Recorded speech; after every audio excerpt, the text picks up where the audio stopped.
Slo Tom. All right. We're back. We're back. This is the record came out last year. Yeah. 2012, right? Yeah, 2012. Must have been a pretty good night. You just played the title track. It came out in October, so that is like 8 months ago. Yeah. Yeah. That's pretty good. But it was like, that's 13 years. 13? Between, and I'm thinking, okay, Tom's, had time, and I remember you were doing other stuff. You wrote a book, you're doing flight school, you're doing other stuff. Busy stuff. So kind of focusing on stuff other than music for a long time. But I was thinking okay, the guy's going to be like Boston, right? He's going to release like an album every 15, 20 years or so and whatever. But now, you got a new record coming out. That's right, soon. So a year after this one, you've got another one. Right. Why are you so prolific all of a sudden? Maybe not so prolific, but now the machine is running. All the wheels are turning now. So you're right. There was a long period of time between. When I did this record, Furnace Face was just finishing, which was my other band, and I put out this record, and then there was a long period of time where I did a whole bunch of different stuff. Life gets in the way. So bought a house, had a kid. I did a bunch of whole pile of other stuff, But then I put this band together, this new country band together, and of course I was doing the Manpower, my metal band stuff during that time.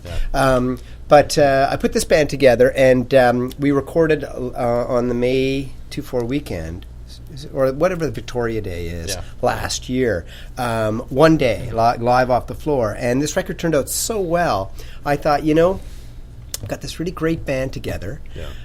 There's one day a year when I can record a record. Monday, Monday, Victoria Day. The store's closed. I can set up in the back of there. There's a beautiful sounding room.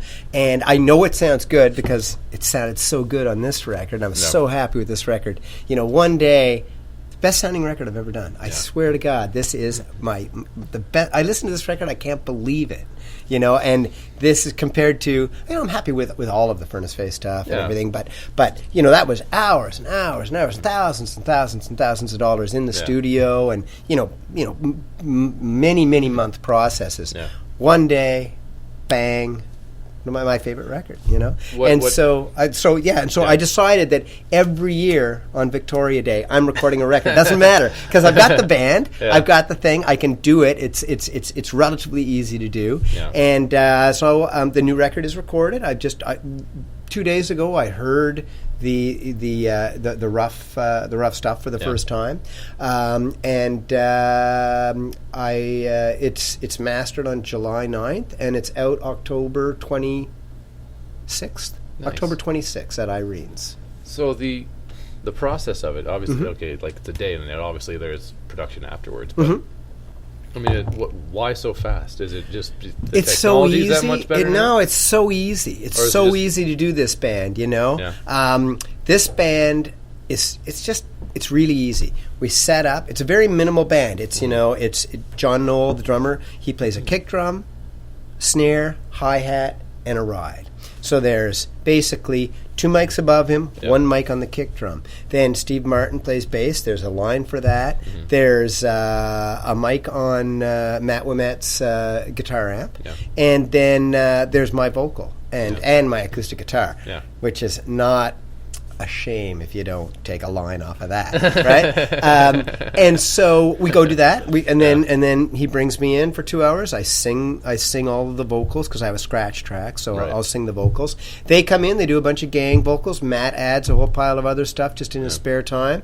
He gives me basically a rough mix of it, and I say, take this out, add a bit more of this, bring this up. He does it. It gets sent off, and it's done. It's super easy. It's beautiful.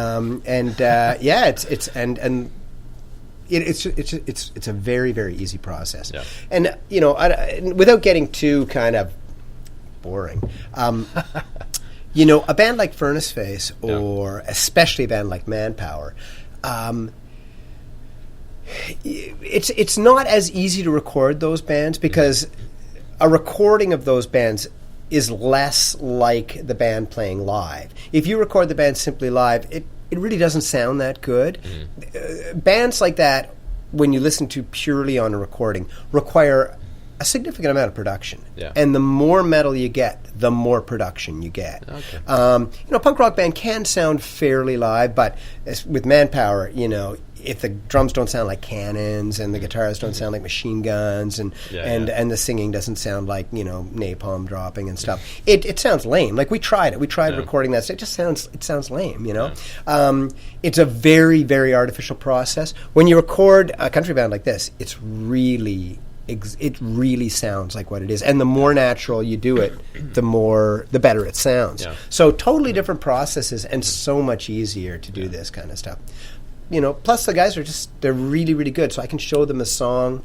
Like some of the songs on the new record, one of the songs I wrote literally 2 days before we recorded. I sort of showed it to him, and I just sang, and then it does this other thing, and then it does about 8 bars, and then you kind of do this thing, and they're like, okay, and we just did it, Yeah. They're really, really pro, so it's very, very easy to do.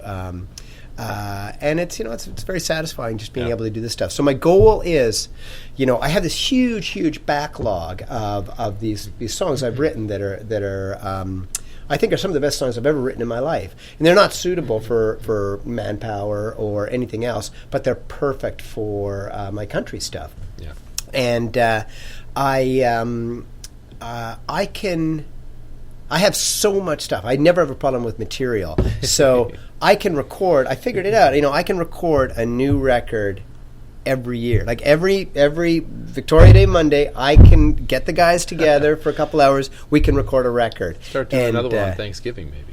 Well, I don't know. 2 a year might be too much because I have to put it out. The hard work becomes, actually, I got to do artwork. I've got to set up release shows. I've got to do all this kind of stuff. And, I don't want to put them out, fruitlessly. I want to put them out and actually promote them properly and everything like that. But I can put out this huge amount of stuff, and I have this gigantic backlog of music. I've got, 50 or 60 songs that I think are some of the best songs I've ever written that are just in notebooks, and I have rough, very rough demos of and stuff. Some of the stuff I'm going to hold that I can just play solo. I don't have to record them with the full band, but I've just got tons of material. So it's really good. Okay. Well, how about we hear another one? Okay, maybe a new one. I'll play you a song off the new record. I think I'll play you "Oh Karen." Off the new record, which is a pretty funny song. It's one of my favorite new ones. It was inspired by my mother-in-law, who was a bartender in Port Alberni, BC, which is a very rough mill town. And she was a bartender at the Legion there. And you're painting quite a picture. Well, she's quite a character. At the Legion in Port Alberni. She's quite a character. And anyways, I was out there a couple of years ago, and I was pouring us drinks, and I asked her how much she wanted, and she said, "Pour it till the ice floats." And I thought, holy cow, that's a lot of booze.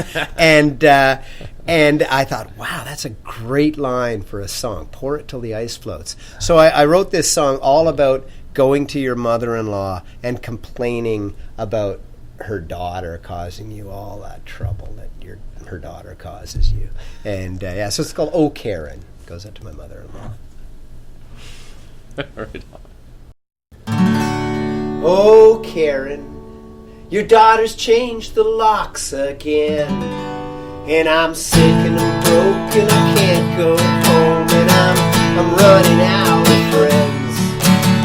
Oh, Karen, I believe I'm losing hope, so take down that bottle and pour it till the ice floats.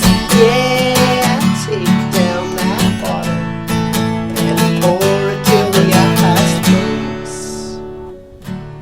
Ah, Karen, she said her love for me has died. Yeah, you gotta go and talk to her and try to change her mind. Oh, Karen, I believe I'm losing hope, so take down that bottle and pour it till the ice floats. Yeah, take down that bottle and pour it till the ice floats. Ah, Karen, what am I gonna do? 'Cause I've been living in my car and I'm sleeping